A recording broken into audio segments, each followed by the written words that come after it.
Hello बच्चों, क्या हाल चाल? बढ़िया। उम्मीद करते हैं बहुत अच्छे होंगे। और मैं शैलेश कुमार यादव स्वागत करता हूं आपके अपने इस खूबसूरत सा चैनल द स्पेक क्लासेस में। आज हम बात करने वाले हैं एक समान और असमान गति में अंतर, यानी कि एक समान और असमान, it means uniform and non uniform motions क्या होता है, इसके बारे में आज हम जानने का कोशिश करेंगे। ठीक है, चलिए हम शुरू करते हैं। सबसे पहले हम लोग यहाँ पे पॉइंट जो लगाएंगे, यूनिफॉर्म मोशन। यूनिफॉर्म मोशन को हम लोग कहते हैं एक समान गति। क्या कहते हैं हम लोग? एक समान गति, है ना। अब एक समान गति कहते किसको है, याद रखिएगा। कोई वस्तु होता है जो अपने नियत समय में अपनी नियत दूरियां तय करता है, यानी कि समान समय में समान दूरी तय करेगा, उसकी जो गति होगी क्या कहलाएगी? एक समान गति कहलाएगी। आइए इसको अच्छे से हम परिभाषा के माध्यम से समझते हैं। क्या होता है कि जब कोई वस्तु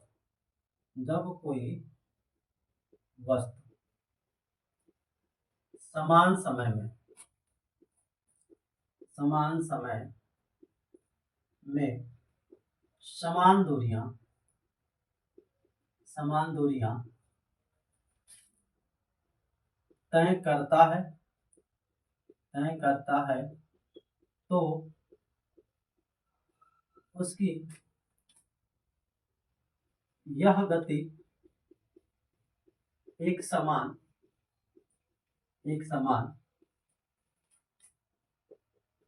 गति कहलाती है। देखिएगा बाबू, इसमें क्या है कि जब कोई वस्तु समान समय में, है ना, समान समय में समान दूरियां क्या करता है? तय करता है, तो उस वस्तु के द्वारा जो गति होती है ना, क्या कहलाती है? एक समान गति कहलाती है। क्या कहलाती है? एक समान गति कहलाती है। यानी कोई ऑब्जेक्ट है, वो समान समय अंतराल में समान दूरी को तय कर रहा है, ठीक है। उसके द्वारा जो वो गति होगी ना, जो वो वस्तु की जो गति होगी, वही हमारी गति क्या कहलाएगी? एक समान गति कहलाएगी। एग्जाम्पल के तौर पे ले सकते हैं हम, कि एग्जाम्पल में मान लीजिए कि एक व्यक्ति है, चाहे एक कार है ना, 10 मिनट में 15 किलोमीटर, ठीक है, की दूरी तय करता है ना। एक कार है जो 10 मिनट में कितना दूरी तय कर रहा है? 15 किलोमीटर दूरी तय कर रहा है, ठीक है। अब फिर से अगले 10 मिनट में फिर वह 15 किलोमीटर की दूरी तय करता है ना। फिर वह 15 किलोमीटर की दूरी तय करता है। फिर देखते हैं, फिर अगले 10 मिनट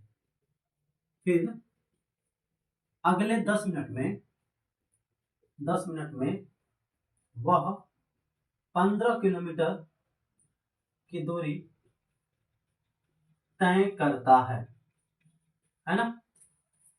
यानी कि इस एग्जाम्पल से हमको समझ में आ रहा है, ये परिभाषा एकदम सटीक एग्जाम्पल आ रहा है ना। जैसे हमने परिभाषा में लिखवाया है कि जब कोई वस्तु समान समय अंतराल में, यानी कि समय को समान रहेगा, उसके समय में कोई परिवर्तन नहीं रहता है, तब वो समान समय में अगर समान दूरी तय कर रहा है, यानी कि हर एक नियत समय में वो नियत दूरियों को तय कर रहा है, तो उसके द्वारा जो गति होती है, यहाँ पे जो गति होती है, कौन सी गति कहलाती है? एक समान गति कहलाती है। क्या कहलाती है? एक समान गति कहलाती है। जैसे में देखिएगा, यहाँ पे ध्यान से देखिएगा कि एक कार है जो 10 मिनट में कितना किलोमीटर चल रही है? 15 किलोमीटर। कितना किलोमीटर?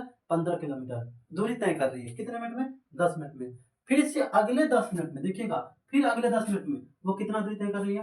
15 किलोमीटर। फिर देखिएगा, फिर से अगले 10 मिनट में वो कितना दूरी तय कर रही है? 15। यानी कि हर एक 10 मिनट में कितना दूरी ले रही है?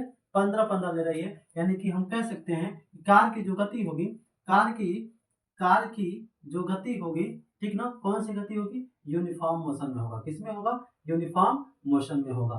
ठीक है बाबू, आ गया समझ में कि नहीं आ गया? एक समान गति होगा। क्या होगा? एक समान गति होगा। ठीक है, आ गया ना बात समझ में? ठीक है, नोट करिए इसको।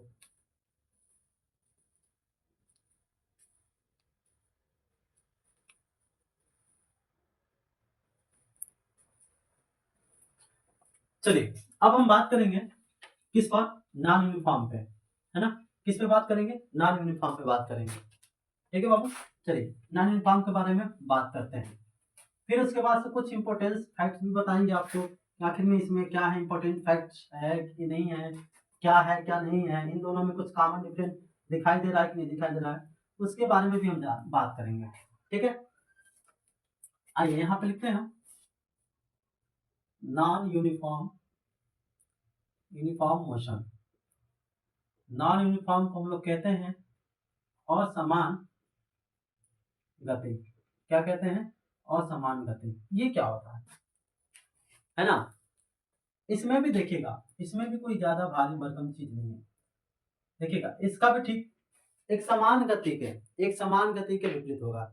इसमें समय तो समान रहेगा, समय में कोई परिवर्तन नहीं आएगा, लेकिन उसकी द्वारा जो दूरियां होंगी ना, उसके द्वारा जो डिस्टेंस होगा ना, वो क्या होगा, अलग अलग होगा। क्या होगा, अलग अलग होगा, डिफरेंट डिफरेंट होगा, लेकिन समय में कोई चेंजिंग नहीं आता है, ठीक है। तो यहाँ पे देखिएगा, जब कोई वस्तु, जब कोई वस्तु समान समय अंतराल में, समान समय अंतराल में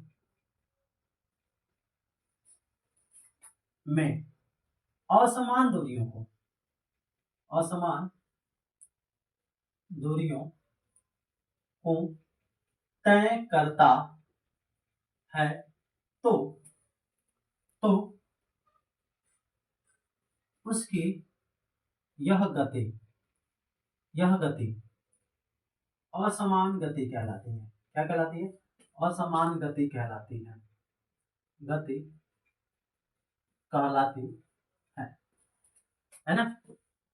ठीक है, देखिएगा बाबू अच्छे से समझने की कोशिश करिएगा। यहाँ पे कहा जा रहा है कोई एक ऑब्जेक्ट है, कोई एक ऑब्जेक्ट है जो समान समय अंतराल में, यानी कि उसका टाइम जो हो रहा है ना, टाइम में कोई चेंजिंग नहीं है, यानी कि समान समय अंतराल में उसके द्वारा कौन सी दूरी तय की जा रही है, असमान दूरी तय की जा रही है ना। कौन सी दूरी तय की जा रही है, असमान दूरी तय की जा रही है। तो उसकी ये जो गति होता है, कौन सी गति कहलाती है, असमान गति कहलाती है। यानी कहने का मतलब यह है कि वस्तु तो समय वही ले रहा है, ठीक है, इसमें वस्तु का समय वही है, लेकिन दूरियां क्या हो रही हैं, भिन्न भिन्न हो रही हैं। हर बार दूरियां क्या हो रही हैं, बदल रही हैं। तो उसकी द्वारा जो यानी कि उसकी जो गति होगी अपनी, यानी कि उस वस्तु की जो गति होगी ना, गति की जो पोजीशन होगा वो असमान में होगा। किसमें होगा, असमान में होगा, ठीक है जी। आइए देखिएगा एग्जाम्पल के साथ लिखते हैं यहाँ पे, जैसे में देखिएगा एक कोई वस्तु है, मान लीजिए ये अपना कार है भाई, ये अपना कार है, ठीक है, ये बनाया अपने लोगों ने, कार बना दिया है ना भाई, कार बना दिया। ये अपना कार है, एक सीधी सड़क पे चल रही है। कहाँ चली है, एक सीधी सड़क पे अपने दौड़ रही है कार, है ना। मान लो हेडलाइट है, इसमें स्टीयरिंग भी होता है ना भाई, स्टीयरिंग। तो देखिएगा ये कार चल रही है, तो ये कार क्या कर रही है, 10 मिनट का समय ले रही है। अब 10 मिनट में कितना दूरी तय कर रही है, पहली बार फर्स्ट टाइम में, ठीक है, फर्स्ट टाइम में 10 मिनट में वो 20 किलोमीटर की दूरी तय की, क्या की, 20 किलोमीटर की, ठीक है। लेकिन अब दूसरी बार जो ले रहा है, 10 मिनट ले रहा है, अब दूसरी बार अगले 10 मिनट में वो 25 किलोमीटर ले रही है, 25 किलोमीटर। अब अगले बार देखिएगा, अगले 10 मिनट में, ठीक है, अगले 10 मिनट में वो 15 मीटर की दूरी कर लेती है, 15 किलोमीटर। कितना, 15 किलोमीटर। एक बात बताइए, इस सब में जो टाइम हो रहा है अपना, सब में क्या हो रहा है, टाइम है। यहाँ पे जो टाइम है ना, जो आपको टाइम दिखाई दे रहा होगा, ठीक है, बोर्ड पे जो टाइम दिखाया जा रहा होगा वो क्या, इक्वल है। टाइम क्या है, इक्वल है। हर एक में कितना मिनट लग रहा है, 10-10 मिनट लग रहा है। लेकिन दूरियां क्या है, हर एक में अलग अलग दूरियां, दूरियां क्या है, हर एक में अलग अलग है। यानी कि समय तो समान है, लेकिन दूरियां अलग अलग है। इस प्रकार की जो गति होगी क्या कहलाएगी, असमान गति होगी। क्या कहलाएगी, असमान गति कहलाएगी। समझ में आया कि नहीं आ गया, आ गया ना। अब एक चीज समझिएगा यहाँ पे, ठीक है, यहाँ तक जब आपको समझ में आ गया तो एक चीज आपको समझना है कि सर इसमें कॉमन डिफरेंस क्या होता है। कॉमन डिफरेंस यानी कि कुछ ऐसे चीजें होती हैं जो इंपॉर्टेंट डिफरेंस है, यानी कि इनमें अंतर क्या होता है, इनका मुख्य अंतर क्या होता है। तो देखिएगा एक समान में, यूनिफॉर्म में, है ना, यूनिफॉर्म मोशन में, है ना, जो वेलोसिटी होता है, क्या होता है, वेलोसिटी यानी कि वेग, है ना, कैसा होता है, नियत होता है। नियत का मतलब नेवर चेंज, नेवर चेंज, यानी कि कभी बदलता नहीं है, कभी बदलता नहीं है। उसका वेग क्या होता है, एक समान होता है। उसका वेग एक समान का मतलब समान समय अंतराल में समान दूरी, हर बार उतना ही दूरी तय करता है, यानी उसकी चाल में चाहे वेग में कोई परिवर्तन नहीं आता है। बात समझ में आ गया ना। लेकिन इसमें देखिएगा नॉन यूनिफॉर्म में, किसमें भाई, नॉन यूनिफॉर्म में, है ना, नॉन यूनिफॉर्म में जो वेलोसिटी होती है, जो वेलोसिटी होती है, वेलोसिटी को हम लोग क्या कहते हैं शुद्ध हिंदी में, वेग कहते हैं। क्या कहते हैं, वेग। वेग क्या होता है भाई, चेंज होते रहता है, यानी कि परिवर्ती होता है। क्या होता है, परिवर्ती होता है। परिवर्ती का मतलब चेंज होता है ना। लगातार कंटिन्यूसली चेंज होता रहता है, कंटिन्यूसली ये क्या होता रहता है, बदलता रहता है। ठीक है, आई होप कि आपको यूनिफॉर्म एंड नॉन यूनिफॉर्म का डिफिनेशन पता हो गया होगा। एक चीज और हम बता दें थोड़ा सा, देखिएगा बाबू, एक चीज और है, एकदम शानदार सा इस पे एग्जाम्पल देते हैं यूनिफॉर्म का, एक छोटा सा, ठीक है, जीता जागता एग्जाम्पल दे रहा हूँ, आप देख लीजिएगा। टोर्टाइज, ठीक है, टोर्टाइज आपने देखा है, कछुआ, कछुआ देखा है कि नहीं दिया, देखा होगा आपने, कछुआ देखा है कि नहीं देखा है, देखा है ना जी। तो कछुए की जो गति होता है, कछुआ की जो गति होगा ना, वो किस में आएगा, यूनिफॉर्म में आएगा, एक समान में आएगा। किस में आएगा, एक समान गति में आएगा, आएगा ना। यानी कछुआ हर एक बार, कछुआ हर एक बार, देखिए बहुत बहुत सरल, अब और सीक्वेंस तरीके से एग्जाम्पल है आपका। अगर मान लीजिए हम कह दें कि कछुआ चल रहा है भाई, कछुआ चल रहा है ना, कछुआ चल रहा है, तो ये बताइएगा कि कछुए की जो गति है किस में आएगी, एक समान में कि असमान में। आप सीधे बताइएगा, नहीं कछुआ तो हर बार उतने ही स्पीड से चलता है, हर एक स्टेप उसका वही पड़ता है, जो पहली बार में पड़ता है स्टेप, उसका दूसरा स्टेप भी उतना ही होता है, और उतना ही दूरी हर बार तय करता है, तो उसकी जो गति होगी क्या कहलाएगी, यूनिफॉर्म में कहलाएगी। लेकिन एक चीज और बात आ जाती है, कहा जाएगा कि नॉन यूनिफॉर्म का कोई ऐसा एग्जाम्पल है क्या, नॉन यूनिफॉर्म का कोई ऐसा एग्जाम्पल है क्या, तो जी हाँ है ना, जिसको हम लोग शुद्ध रूप से अंग्रेजी में बोलते हैं रैबिट। क्या बोलते हैं, रैबिट। रैबिट का मतलब क्या होता है, खरगोश होता है। क्या होता है, खरगोश। तो खरगोश की गति देखें भाई, खरगोश की गति देखें कि नहीं देखें, देखें ना, बड़ा तेज, कबो कबो कबो इतना तेज भाग जाता है कि लगता है कि 5 मिनट में 500 मीटर चला जाएगा, 500 किलोमीटर चला जाएगा। और कबो कबो ऐसा लगता है कि 5 मिनट में 5 किलोमीटर नहीं जाएगा। यानी कि उसकी जो गति होगी, खरगोश की जो गति होती है, आप देखिएगा कि हर बार वो उसकी गति में क्या होता रहता है, परिवर्तन होता रहता है, कभी तेज तो कभी धीरा, कभी तेज तो कभी धीरा भागता रहता है। ठीक है, तो उसकी जो गति होगी क्या होगी, नॉन यूनिफॉर्म होगी। तो एक एकदम से जिंदा एग्जाम्पल मैंने यहाँ पे दे दिया है, और यहाँ पे आपका कॉमन डिफरेंस बता दिया है। ठीक है, तो उम्मीद करते हैं कि आपको ये टॉपिक पूरा अच्छे से क्लियर हो गया। तब तक के लिए मेरे साथ बने रहिए, और मेरे चैनल को लाइक शेयर सब्सक्राइब करना ना भूलें। ठीक है, और मिलते हैं नेक्स्ट वीडियो के साथ। जय हिंद, जय भारत।